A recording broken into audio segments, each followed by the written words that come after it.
बलिया से है, जहां शासनादेश का अनुपालन कराने की मांग को लेकर धरना 27वें दिन भी जारी रहा। विशेष सचिव उत्तर प्रदेश समाज कल्याण अनुभाग 3 शासनादेश 2 दिसंबर 2024 द्वारा मा प्रमुख सचिव समाज कल्याण अनुभाग 3 शासनादेश 3 नवंबर 2021 द्वारा दिए गए दिशा निर्देश का कड़ाई से अनुपालन करने का निर्देश दिया गया है। का अनुपालन कराने की मांग को लेकर ऑल गोंडवाना स्टूडेंट्स एसोसिएशन आगसा के नेतृत्व में बलिया सदर मॉडल तहसील पर आदिवासी जनजाति गोंड समुदाय का जाति प्रमाण पत्र निर्गत होने तक कार्यालय अवधि का अनिश्चितकालीन धरना 22 फरवरी 2025 को 27वें दिन भी जारी रहा। भूतपूर्व सैनिक नवानगर गाजियापुर निवासी श्रीपति गोंड ने कहा कि अनुसूचित जनजाति महिला आरक्षित सीट से हमारी पत्नी ग्राम प्रधान रह चुकी हैं। पूर्व में हमारा गोंड जाति प्रमाण बलिया तहसील से निर्गत है, लेकिन अब जब अपने बच्चों का जाति प्रमाण पत्र जारी कराने हेतु ऑनलाइन आवेदन करने पर लेखपाल व तहसीलदार द्वारा आवेदन बार बार अस्वीकृत कर परेशान व उत्पीड़न किया जा रहा है। धरनारत लोगों ने कहा कि आजादी के पूर्व के भू राजस्व अभिलेखों में गोंड दर्ज है, जन्म मृत्यु रजिस्टर फती में भी गोंड है। इसके बावजूद भी भारत के राजपत्र संविधान शासनादेश की घोर अवमानना करते हुए मनगढ़ंत गलत आख्या लगाकर जनजाति गोंड की जाति बदलने का षड्यंत्र कर रहे हैं लेखपाल व तहसीलदार, जिन पर संविधान द्रोह, भारत के राजपत्र का द्रोह व उत्पीड़न एक्ट के तहत प्राथमिकी दर्ज कर कार्यवाही की जानी चाहिए। आगे कहा कि 1942 अंग्रेजों भारत छोड़ो आंदोलन के दौरान बैरिया थाने पर अमर शहीद रामजन गोंड जी के स्वतंत्रता संग्राम गाथा से प्रेरणा लेकर गोंड समुदाय अपने संवैधानिक अधिकारों की रक्षा के लिए अंतिम दम तक संघर्षरत रहेगा। इस दौरान प्रमुख रूप से गोंडपा के जिला संरक्षक सुमेर, कार्यवाह जिलाध्यक्ष एडवोकेट अशोक गोंड, संगठन मंत्री बच्चा लाल गोंड, तहसील इकाई अध्यक्ष संजय गोंड, मनोज शाह, शिवसागर गोंड, विशेश्वर गोंड, धनंजय गोंड, लल्लंग गोंड, रामनारायण गोंड, रघुनाथ गोंड, विक्रम गोंड, गुलाब गोंड, कन्हैया गोंड, प्रेम सागर गोंड, अवधेश गोंड, श्री भगवान गोंड, आनंद गोंड रहे। कृष्णा शर्मा की रिपोर्ट। मैं Arvind Gondwana, all Gondwana student association आगसा का संरक्षक।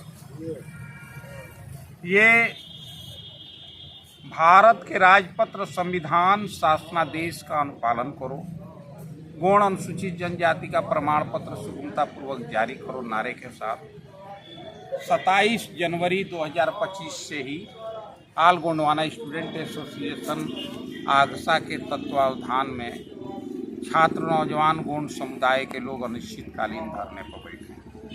अभी 2 दिसंबर 2024 को माननीय विशेष सचिव का शासनादेश जिला प्रशासन को भेजा गया है कि माननीय प्रमुख सचिव समाज कल्याण अनुभाग 3 उत्तर प्रदेश शासन 3 नवंबर 2021 में दिए गए दिशा निर्देश का कड़ाई से अनुपालन करें। और यह कैसा सिस्टम है कि शासनादेश का अनुपालन कराने की मांग को लेकर हमें धरना देना पड़ रहा है। ये लोकतंत्र की हत्या है, संविधान की हत्या है, भारत के राजपत्र की हत्या है। इसलिए जितने भी लोग मनगढ़ंत रूप से बलिया जिले में सदियों से निवास करने वाले गोंड आदिवासी जनजाति गोंड समुदाय का उत्पीड़न कर रहे हैं, उनके ऊपर भारत के राजपत्र संविधान और शासनादेश द्रोह का मुकदमा कायम किया जाना चाहिए। उन पर अनुशासनात्मक कार्रवाई की जानी चाहिए। ये आज़ादी के पूर्व के जनगणना में हमारी जनगणना गोंड समुदाय की ट्राइब में की गई है।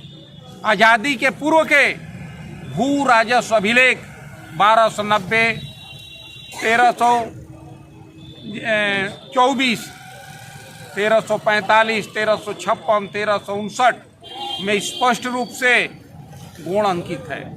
आज़ादी के पूर्व के जो जन्म मृत्यु रजिस्टर जो थाने पर फौती हुआ करती थी उसमें भी गुण लिखा।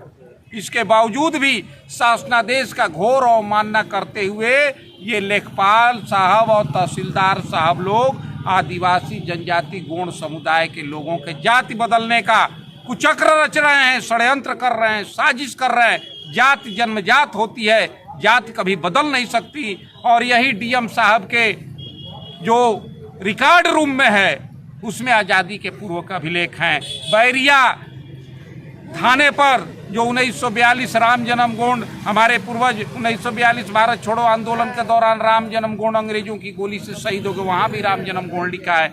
बलिया शहीद पार्क में जितने स्वतंत्रता संग्राम सेनानी हैं उनका नाम स्वर्ण अक्षरों में दर्ज है। उसमें कितने गोंड लोग शहीद हुए या जेल गए उनका भी नाम दर्ज है। और इसके बावजूद भी ये तहसीलदार और लेखपाल मनगढ़ंत रूप से जाति बदलने की साजिश कर रहे हैं। इनके खिलाफ बढ़िया से कार्रवाई हो, और नहीं तो ये गोंड समुदाय अपने संवैधानिक अधिकारों की रक्षा के लिए, अपने अस्तित्व की रक्षा के लिए निर्णायक संघर्ष छेड़ने के लिए किसी भी हद तक जाने को तैयार है।